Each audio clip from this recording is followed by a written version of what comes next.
Good evening, ladies and gentlemen. Today I'm going to inform you about the Air Force Boot Camp. We will talk about weeks 1 through 6, a little bit about each week and what goes on. So now that you know what we'll be discussing today, let's begin by talking about week 1 and 2 of the Air Force Boot Camp. Well, the Air Force Boot Camp is located in San Antonio, Texas. And although you may be thinking you're going to a vacation spot when you leave, there's no vacation when you get there. You'll arrive in week 1 in civilian clothes, and there, week 1 is referred to as Rainbow Week. It's pretty much you get off the bus, and it's all about breaking you down to build you back up. Week 1 and 2 is when you issue and get the privilege to wear the Air Force uniform, and you walk around bathed in sneakers. That way everyone is able to identify you as the new individuals, because although you were in the Air Force uniform, you're not quite wearing the boots yet. So after week 1 and 2, obviously comes week 3 and 4.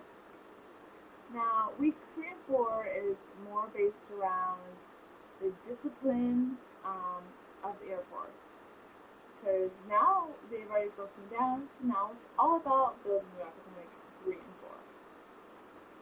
4. And so it's a lot, like I said, about the discipline, the PT discipline, the school discipline, just the overall generalized discipline of the Air Force and what it takes to be within the Air Force.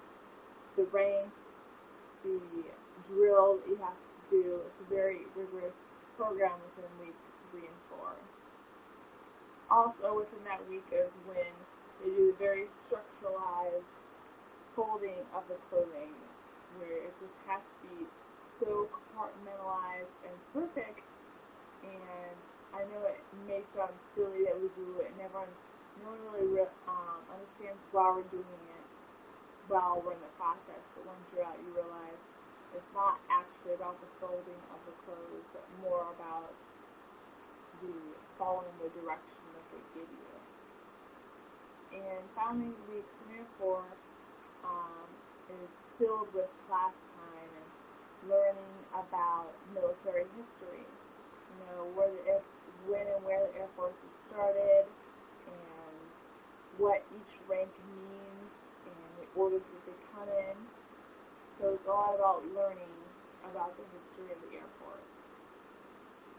So after week 3 and 4 comes week 5 and 6.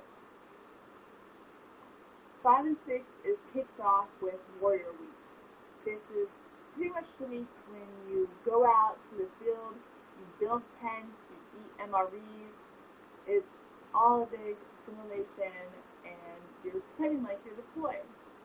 And what happens is everyone gets fake M16 guns, and you run around and pretty much play war for a week. And it really does give you a real sense of, at least it feels like a real sense of what's going on downrange. So that's what goes on in the beginning of week 5, and then you go into week 6, and that's all about preparing for graduation. Week 6 is when you get the honor and the privilege to wear your boots, your dress boots. And it's all about just getting ready and marching, and learning and looking good for when your families come. Now, after graduation, you get town pass. That's when you get to go downtown with your families and get a bite to eat only for a few hours, and that's really when you get to learn about the simple pleasures that you miss out on in basic training. You know, sitting down to have a normal, regular meal that's not, longer than 5 minutes, and just really enjoying the sights and sounds around you. So today I informed you about what it's like in the Air Force Boot Camp. Hopefully you feel a little more informed about what the Air Force has and what it offers for first trainer individuals. I hope you all have a great day today, and thanks Thank you for stopping by and listening to me speak. Thank you and have a good night.